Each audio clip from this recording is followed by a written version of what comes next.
Paris, France, a city of firelight and fury. Centuries of ambition carved into narrow streets and grand boulevards. Kings build it, revolutionaries tear it apart. Artists, lovers, and visionaries remake it again and again. And through it all, fiercely proud Parisians, stubborn, passionate, impossible to silence, push history forward with every protest, every masterpiece, every whispered idea that changes the world. Using advanced AI to breathe motion into forgotten engravings and long silent photographs, we won't just tell this story, you'll see it unfold. From the ancient banks of the Seine to the glittering skyline of today, this is the entire history of Paris. Let's begin at the beginning.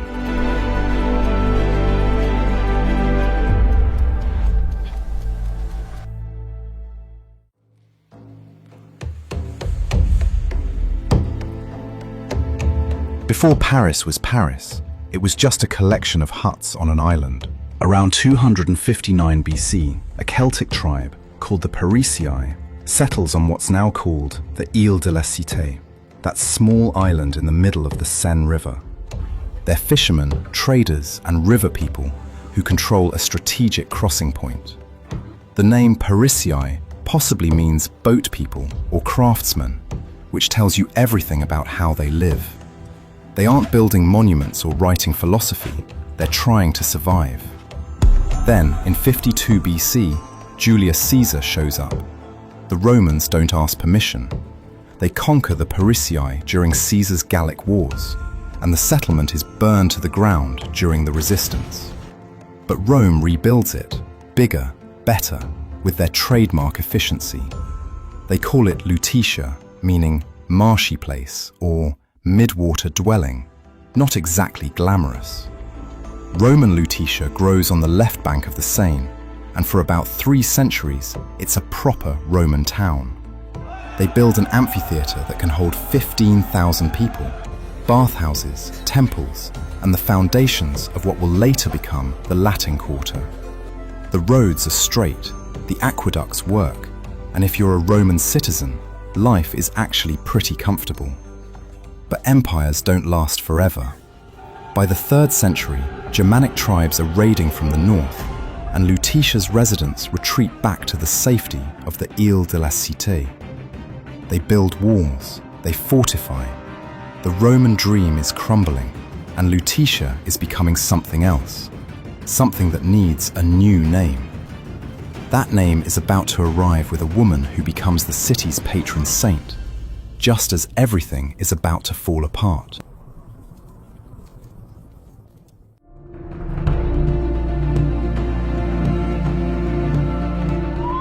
The 5th century is chaos. The Roman Empire is collapsing, and barbarian tribes are carving up Europe like a feast. In 451 AD, Attila the Hun and his army are marching toward Lutetia, and the residents are ready to abandon the city entirely. Then, a young woman named Geneviève changes everything. According to legend, Geneviève convinces the terrified population to stay and pray instead of flee. Miraculously, or coincidentally, Attila's forces change course and spare the city. Geneviève becomes Saint Geneviève, the protector of Paris. Whether you believe in miracles or military strategy, one thing is certain. Paris survives, and the legend of Geneviève gives the city something it desperately needs: hope. By 508 AD, Clovis I, king of the Franks, makes Paris his capital. This is when the city truly becomes Paris, taking its name from the Meeeeeeee tribe that lived there 1,000 years before. Clovis converts to Christianity, and Paris becomes the spiritual and political center of a new kingdom. Churches start rising. The city is no longer just a Roman outpost, it's becoming something distinctly French. But then come the Vikings. Starting in 845 AD, Norse raiders sail up the Seine and attack Paris repeatedly. They don't want to settle, they want gold, and Paris has it. The city pays them off with £7,000 of silver to leave, more extortion than a victory. The worst siege comes in 885 AD, when the Vikings blockade Paris for months. Only a few hundred defenders hold the fortified bridges against thousands of Norsemen. They hold on, barely, until reinforcements arrive. Paris survives again, but it learns a hard lesson. If you want to keep existing, you better build stronger walls. By the year 1000, Paris is still small, still centered on that island, but it's growing. Markets are expanding onto both banks of the Seine. The city is becoming a crossroads, a place where power, religion, and commerce are starting to converge. And soon, Paris begins building the monuments that define it for centuries to come.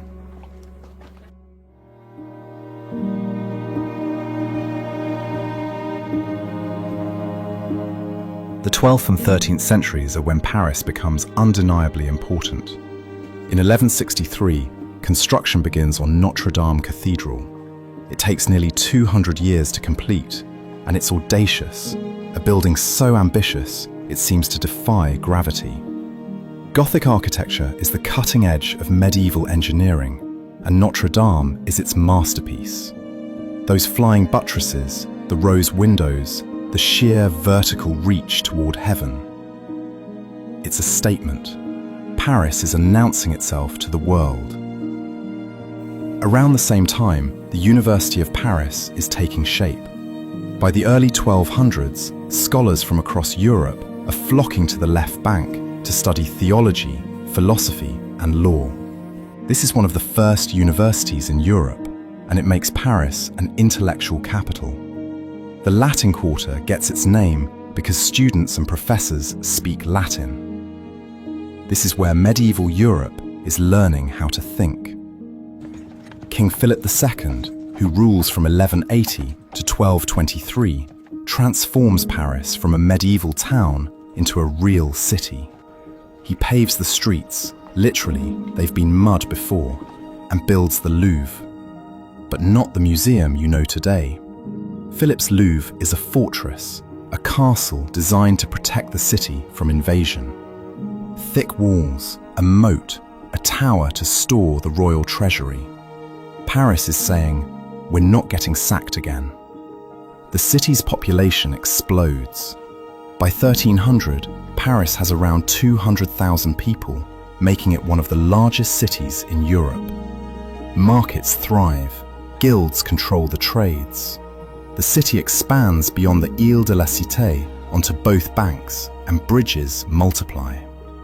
But wealth attracts envy, and Paris is about to learn that being important means becoming a target.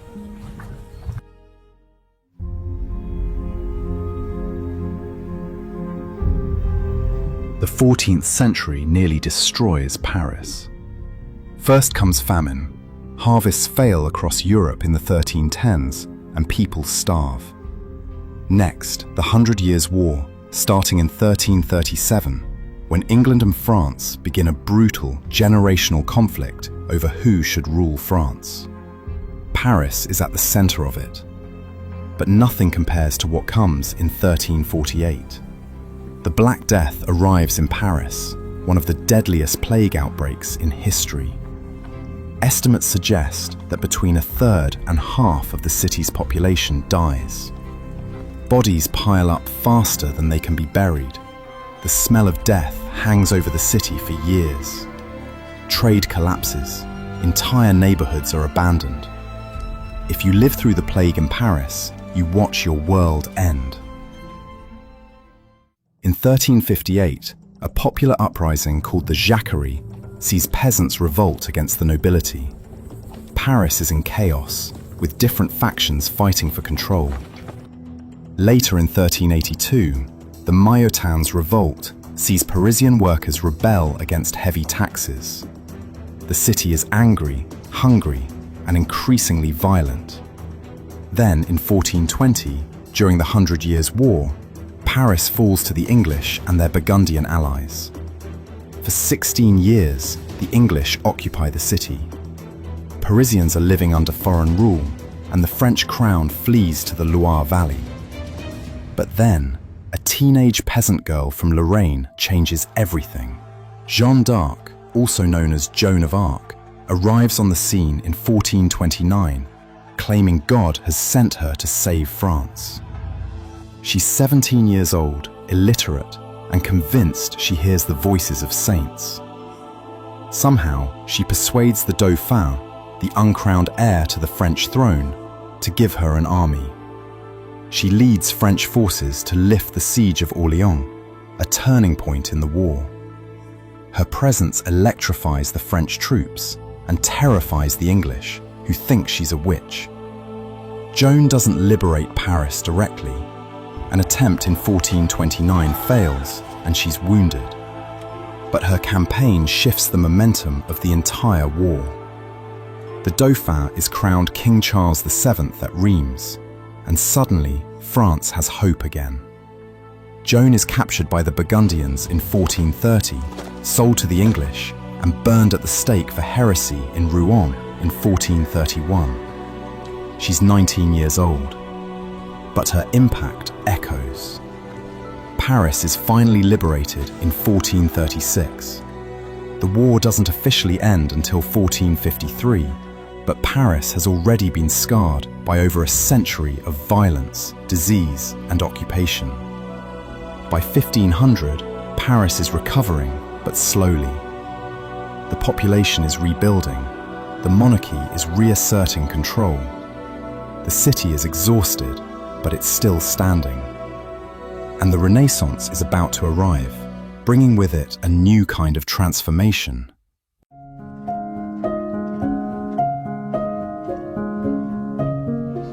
The 16th century brings both beauty and bloodshed to Paris. King Francis I, who rules from 1515 to 1547, brings Renaissance culture from Italy to France.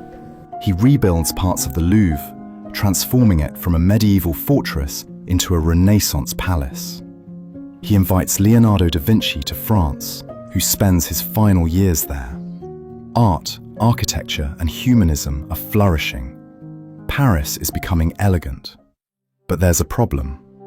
By the 1560s, France is divided between Catholics and Protestant Huguenots, and Paris is fiercely Catholic. Tensions explode on August 24, 1572, during the St. Bartholomew's Day massacre. What starts as an assassination of Huguenot leaders turns into a city-wide slaughter. Catholic mobs hunt down Protestants in the streets. Thousands are killed in Paris over several days, with bodies thrown into the Seine. The violence spreads across France, and estimates suggest 70,000 people die nationwide. It's one of the darkest chapters in the city's history. The wars of religion continue for decades, and Paris remains a Catholic stronghold. In 1589, King Henry III is assassinated in Paris, and Henry IV, a Protestant who converts to Catholicism to secure the throne, supposedly says, "Paris is well worth a mass." He enters Paris in 1594, ending the siege of the city and beginning a slow process of healing. Henry IV tries to rebuild Paris's reputation. He commissions the Pont Neuf, the oldest surviving bridge in Paris, completed in 1607. He lays out the Place des Vosges, one of the first planned squares in the city. Paris is recovering, but religious scars run deep. As the 16th century closes, Paris is exhausted from war, but ready to transform once again, this time into the absolute center of European power.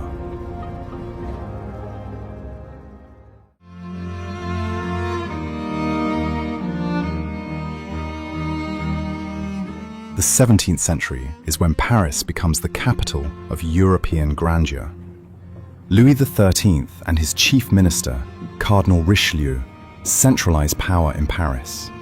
Richelieu founds the Académie Française in 1635 to protect and regulate the French language. It's about control, linguistic, cultural, political.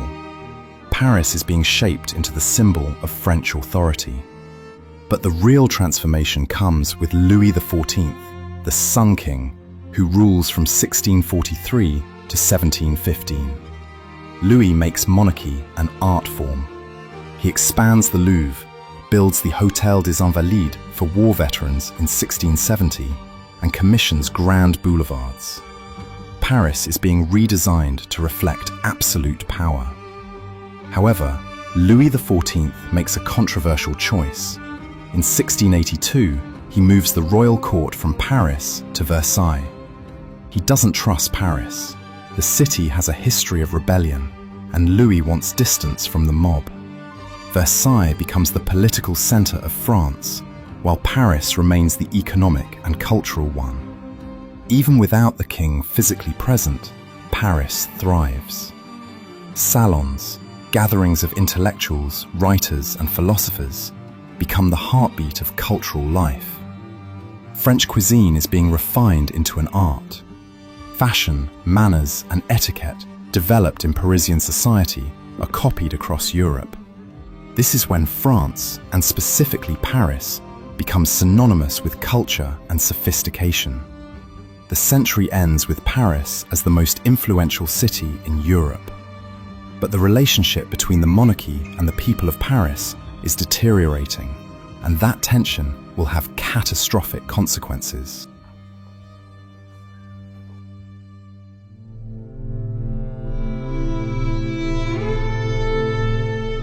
The 18th century begins with elegance and ends with blood.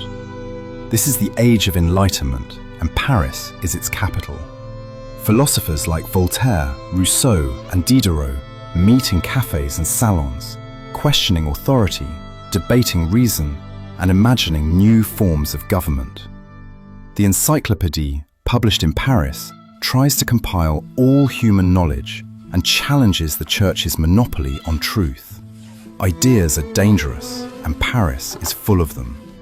But below the salons, Paris is rotting. The city's population swells to over 600,000, making it one of the largest in Europe. The poor live in filthy, overcrowded neighborhoods. Sanitation is medieval, disease is rampant. Meanwhile, the aristocracy lives in luxury, seemingly oblivious to the suffering around them.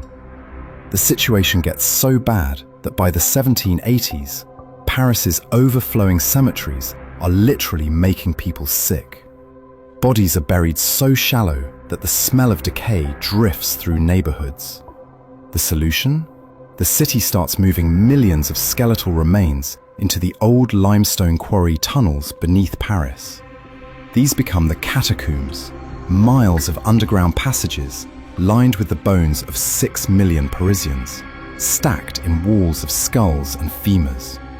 You can still visit small sections of them today, walking through tunnels surrounded by the remains of centuries of Parisians. By the 1780s, France is bankrupt from wars and the lavish spending of Louis XV and Louis XVI. Taxes crush the poor, while the nobility pays almost nothing. Bread prices soar. People are starving in the streets of Paris. And the general public of Paris have finally had enough. On July 14, 1789, Parisians storm the Bastille, a royal fortress and symbol of tyranny. It isn't a strategic target. Only 7 prisoners are inside. But symbolism matters. The French Revolution begins, and Paris is its stage. What follows is a decade of chaos. The royal family is brought from Versailles to Paris and held in the Tuileries Palace. In 1792, the monarchy is abolished. In January 1793, King Louis XVI is executed by guillotine in what's now the Place de la Concorde. Thousands watch. 9 months later, Queen Marie Antoinette follows. The revolution devours its own children. The Reign of Terror, led by Robespierre, sees tens of thousands guillotined. Nobles, priests, revolutionaries who aren't radical enough. Paris's streets run with blood, literally. Bodies pile up. By 1794, Robespierre himself is guillotined, and the terror ends. France is exhausted, traumatized, and searching for stability. That stability comes in the form of a Corsican general who is about to make Paris the center of an empire.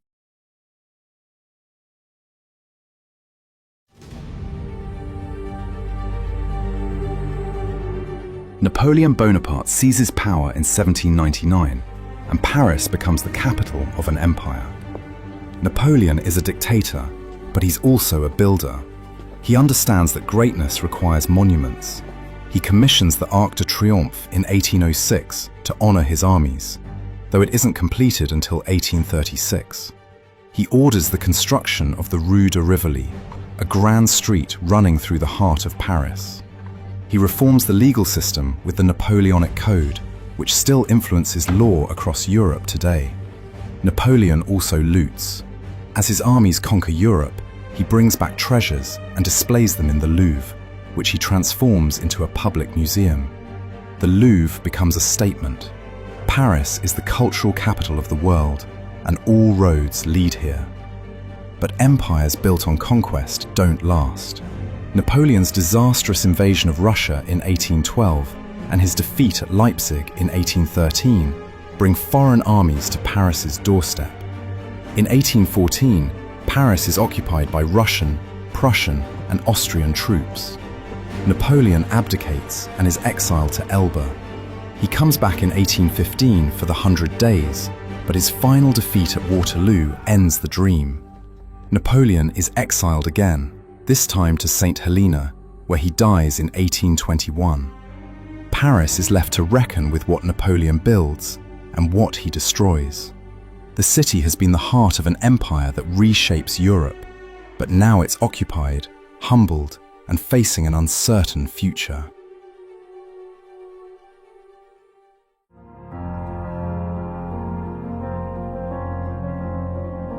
After Napoleon, the Bourbon monarchy is restored, but the people of Paris haven't forgotten the revolution.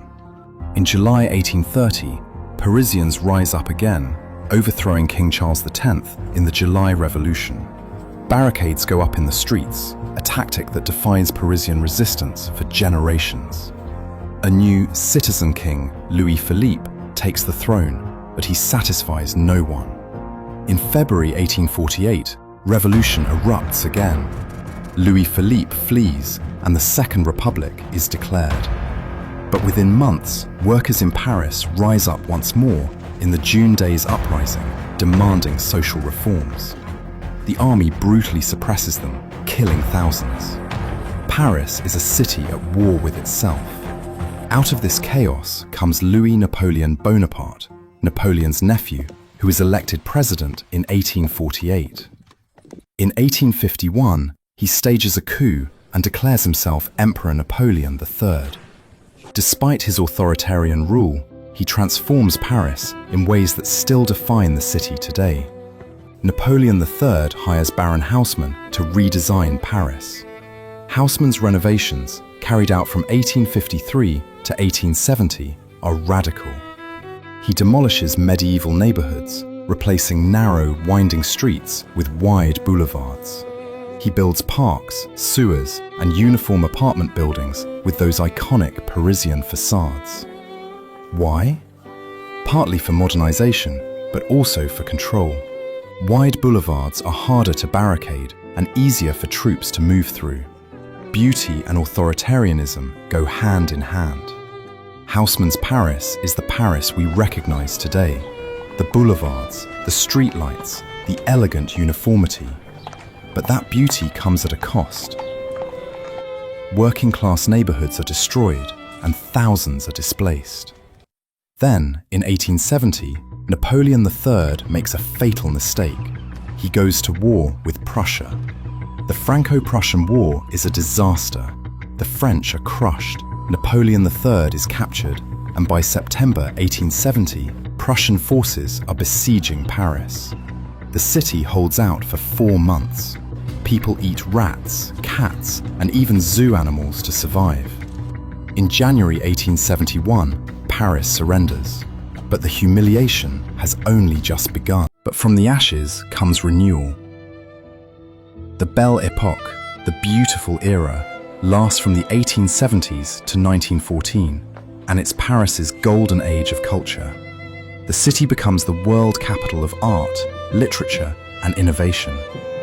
The Impressionists, Monet, Renoir, Degas, are painting light itself. The Moulin Rouge opens in 1889, and Parisian cabaret becomes legendary. Writers like Émile Zola and Victor Hugo define the age. In 1889, the Eiffel Tower is built for the World's Fair. Parisians hate it at first, call it an eyesore, a metal monstrosity, but it becomes the symbol of Paris, of modernity, of human ambition reaching toward the sky. The Paris Metro opens in 1900 with its distinctive Art Nouveau entrances designed by Hector Guimard. The Grand Palais and Petit Palais are built. Paris is thriving, cosmopolitan, electric. But beneath the glamour, tensions are rising across Europe. Alliances are forming, militaries are arming. And in 1914, the lights go out across the continent.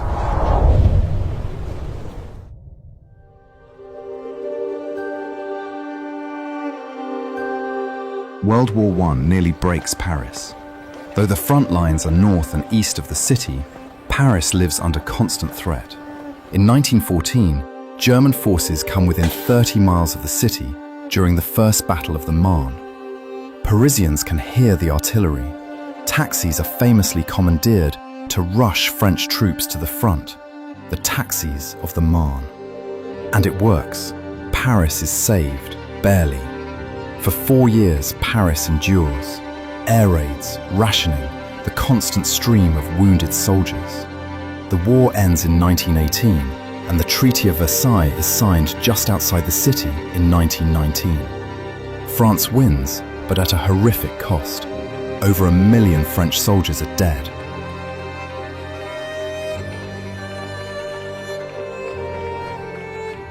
The 1920s bring the Année Folle, the crazy years. Paris becomes the cultural capital of the world once again. American jazz floods the nightclubs. Writers and artists, Ernest Hemingway, F. Scott Fitzgerald, Gertrude Stein, Pablo Picasso, make Paris their home. The lost generation finds refuge here. Coco Chanel revolutionizes fashion from her boutique on Rue Cambon, liberating women from corsets and introducing the little black dress, costume jewelry, and Chanel No. 5 perfume. She's making Paris synonymous with modern elegance and style. Paris is alive, electric, and modern. It's the place to be if you're young, ambitious, or running from something. But the party can't last. By the 1930s, economic depression grips Europe. Fascism is rising in Germany, Italy, and Spain. In Paris, political tensions intensify. The far-right riots in 1934. Refugees fleeing persecution begin arriving in the city. In 1939, war returns, and this time, Paris won't be spared.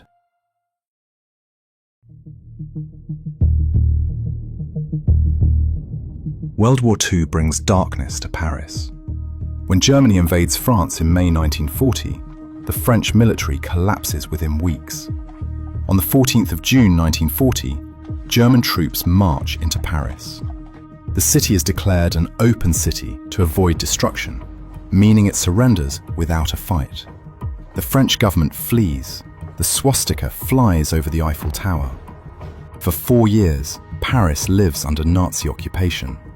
Cafes, theatres and nightclubs stay open, but they serve German officers. Jewish Parisians are rounded up. Over 13,000 are arrested in the Veldiv roundup in July 1942 and sent to concentration camps. Most never return. But resistance exists. The French resistance carries out sabotage, publishes underground newspapers, and smuggles Allied pilots. Parisians resist in small, dangerous ways, distributing leaflets, hiding Jews, risking everything. In August 1944, as Allied forces close in, Parisians rise up. The Paris uprising begins on the 19th of August. Barricades go up across the city again. The resistance fights street by street against German forces. Hitler orders the city burned, but the German commander, Dietrich von Holtitz, disobeys. On the 25th of August, 1944, French and American forces enter Paris. General Charles de Gaulle walks down the Champs-Élysées in triumph. Paris is free. But liberation comes with a cost. Collaborators are punished, sometimes violently. Women who have relationships with Germans have their heads shaved in public. The city is scarred, angry, and trying to figure out who it wants to be after such betrayal. Recovery takes decades.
Students at the Sorbonne occupy their campus, demanding educational reform and opposing authoritarianism. Workers join in, launching general strikes. Paris is paralyzed. Barricades go up in the Latin Quarter. Riot police clash with protesters. Millions across France go on strike. The May '68 protests don't topple the government, but they change France. They challenge traditional authority, spark debates about gender, sexuality, and workers' rights, and leave a lasting cultural mark. The 1970s bring further change. President Georges Pompidou commissions the Pompidou Center, a radical, inside-out building that opens in 1977 and shocks traditionalists. Paris is embracing modern architecture, sometimes controversially. But the story of Paris isn't over yet. As it steps into the modern world, new challenges will be faced.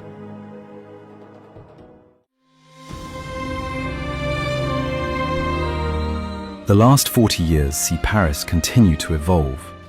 In 1981, François Mitterrand becomes president and launches his Grand Projet, massive architectural projects to mark his legacy. The Louvre Pyramid, designed by I.M. Pei and completed in 1989, is controversial but becomes iconic. The Opera Bastille opens in 1989. The Grande Arche de la Défense, a modern echo of the Arc de Triomphe, is completed the same year. Paris is asserting its place in the modern world. But modernity brings challenges. The banlieues, once symbols of progress, become associated with poverty, unemployment, and tension. Riots erupt in 2005, sparked by the deaths of 2 teenagers fleeing police. Cars burn. The divide between central Paris and its suburbs becomes impossible to ignore. Terrorism strikes Paris hard in the 21st century. In January 2015, gunmen attack the Charlie Hebdo offices, killing 12. Later that year in November, coordinated attacks across the city kill 130 people. Paris mourns, but it refuses to be broken. In April 2019, Notre Dame Cathedral catches fire. The world watches as the spire collapses. It's devastating. Paris hosts the Summer Olympics in 2024, showcasing the city on a global stage once more. Today, Paris is a city of contrasts. It's a UNESCO World Heritage Site, a global tourism magnet, and a political capital. It's also a city asking what comes next, how to honor its past while facing an uncertain future. But if there's one thing Paris's history teaches us, it's that the city endures. It's been conquered, burned, occupied, and torn apart by its own people. But it always rebuilds. It always survives. So there it is, 2,000 years of Paris, from a Celtic fishing village to the City of Light. We've seen it rise from the ashes of the Roman Empire, survive Viking raids, medieval plagues, and the bloodiest revolution in European history. Paris isn't perfect. Its history is scarred by violence, oppression, and profound darkness. But this city gave the world revolutionary ideas about freedom and human dignity, the belief that people have the right to shape their own future. For better and worse, Paris has never stopped fighting for that.